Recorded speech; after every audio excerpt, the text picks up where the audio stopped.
दोस्तों, दुबई के लोगों के लिए सोना ऐसे है जैसे अपने देश में आम हो। सोने की गाड़ियां और घड़ियां तो आपने पहले भी देखी सुनी होंगी, लेकिन दुबई के ये शेख सोने को पहनने से लेकर खाने तक में इस्तेमाल करते हैं। यहाँ सोना तोले के हिसाब से नहीं बल्कि किलो के हिसाब से बिकता है। तो आखिर ऐसा क्या है जो दुबई में सोना इतना सस्ता और आम है? आज हम आपको यही बताने वाले हैं, तो बिना स्किप किए इस वीडियो को आखिर तक देखिएगा। दोस्तों, दुबई को सिटी ऑफ गोल्ड भी कहते हैं। जी हाँ, सिटी ऑफ गोल्ड। और ऐसा इसलिए क्योंकि दुबई के विकास में तेल और टूरिज्म का जितना बड़ा योगदान है, लगभग उतना ही बड़ा योगदान गोल्ड का भी है। यहाँ एक तरफ दुबई में दुनिया की सबसे बड़ी बड़ी कंपनियों के ऑफिस और आलीशान शोरूम मौजूद हैं। वहीं दुबई में एक मार्केट ऐसी भी है जिसके अंदर लगभग 1000 से भी ज्यादा सोने की दुकानें हैं, जो रोजाना हजारों किलो सोने का बिजनेस करती है। जी हाँ, हजारों किलो सोने का बिजनेस। लेकिन इस मार्केट का नाम हम आपको इस वीडियो के अंत में बताएंगे, तो वीडियो के साथ बने रहना। अब सबसे बड़ा सवाल ये उठता है कि आखिर दुबई में इतना सोना आ कहां से रहा है, और ऐसा क्या है कि दुबई के सराफा बाजार में सिर्फ मुनाफा ही मुनाफा है। दरअसल दोस्तों, दुबई साउथ अफ्रीका से बड़ी मात्रा में कच्चा सोना इंपोर्ट करता है और फिर उस कच्चे सोने से एक से बढ़कर एक खूबसूरत ज्वेलरी तैयार की जाती है। फिर दुबई की स्टैंप लगते ही इस ज्वेलरी का रेट दुबई में सोने के रेट के बराबर पहुंच जाता है।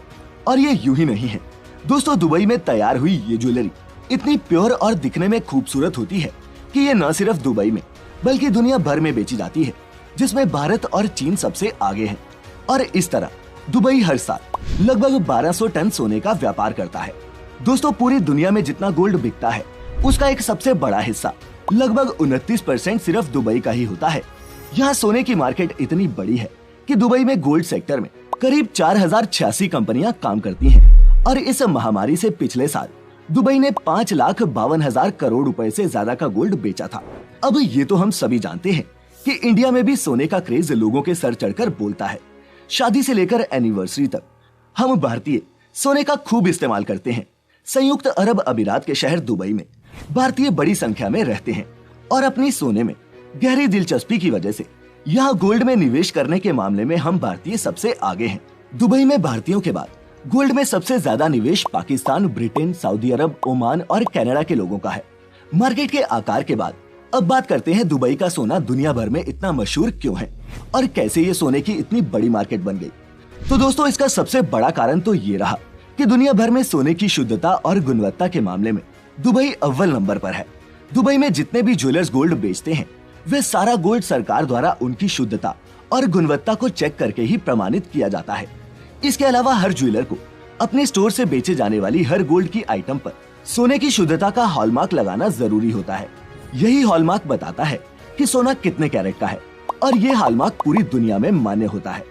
यही नहीं, अगर दोस्तों कोई ज्वेलर बिना हॉलमार्क के सोने को बेचता है या फिर मिलावटी सोना बेचता है तो उसे यूएई एंटी फ्रॉड लॉ के तहत 2 साल तक की सजा या फिर 2 करोड़ रुपए तक जुर्माना भी लगाया जा सकता है। अब दोस्तों, दुबई में कानून कितने सख्त हैं, ये आप जो दुबई गया हो उससे पूछ सकते हैं। फाइन और सजा के डर से यहाँ नकली या फिर लो ग्रेड सोने का व्यापार ना के बराबर है। इसके अलावा दुबई में सोना बाकी देशों की तुलना में बहुत सस्ता है, जिसकी सबसे बड़ी वजह है कि बाकी देशों में सोने पर कई तरह के टैक्स लगते हैं। जैसे इंडिया में VAT plus GST plus excise duty plus labour charge जैसे अलग अलग टैक्स लगते हैं, जो सोने की ज्वेलरी को काफी महंगा बना देते हैं। लेकिन दुबई में गोल्ड ज्वेलरी खरीदने पर सिर्फ 5% वैट लगता है और ये टैक्स भी जनवरी 2018 के बाद लगना शुरू हुआ है, जिसका मतलब है कि 2018 के पहले दुबई से सोना खरीदना आज के मुकाबले और भी सस्ता था। इसके अलावा दुबई में आने वाले टूरिस्ट वैट रिफंड क्लेम कर सकते हैं, तो टूरिस्ट के लिए तो गोल्ड और भी सस्ता हो जाता है। साथ ही पूरी दुबई में सोने की कीमत या फिर भाव हर शॉप में एक ही होता है, क्योंकि यहाँ इंटरनेशनल गोल्ड प्राइसेस को फॉलो किया जाता है, जो इंटरनेशनल मार्केट के हिसाब से बदलता रहता है। इसका फायदा ये होता है कि आपको हर शॉप में जाकर गोल्ड प्राइस चेक या फिर नेगोशिएट करने का झंझट नहीं रहता। हाँ, दुबई में सोने की कीमत फिक्स जरूर है, लेकिन आभूषणों की बनवाई से लेकर लेबर चार्ज में आप मोलभाव कर सकते हैं। लेकिन ये सब आभूषण के डिजाइन किस देश का डिजाइन है, मशीन से बना है या हाथ से, रिटेलर पर और हाँ, आपके बार्गेनिंग टैलेंट पर भी निर्भर करता है।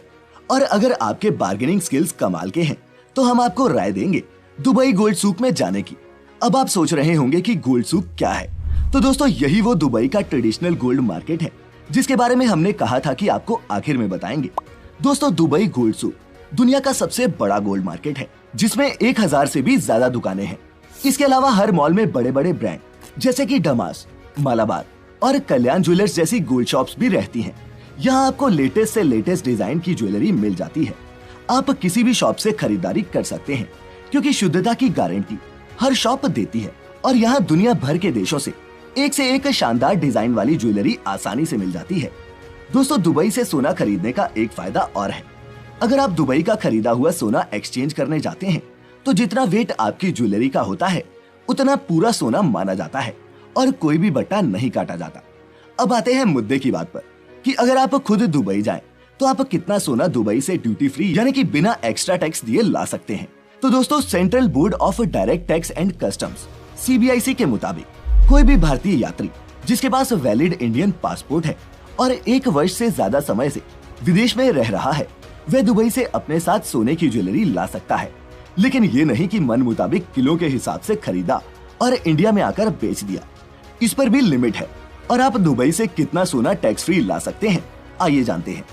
अगर आप पुरुष यात्री हैं तो इसकी लिमिट 20 ग्राम है या फिर जिसकी कीमत 50,000 रुपए से ज्यादा ना हो आप इतनी ही गोल्ड ज्वेलरी ले आ सकते हैं।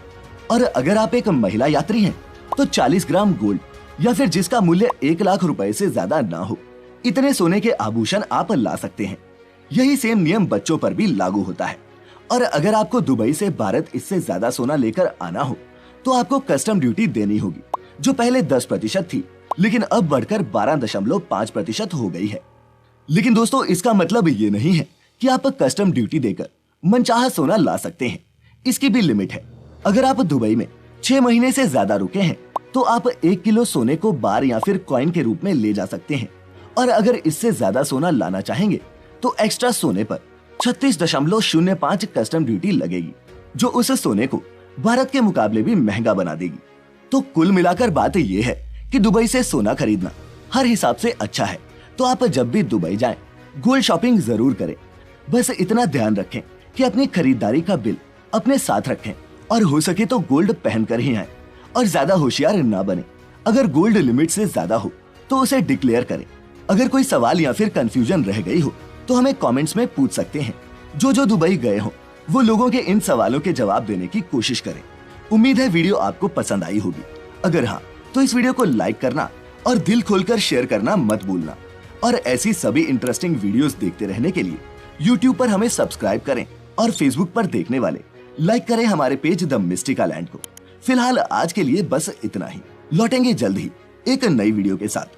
आपका बहुत बहुत शुक्रिया।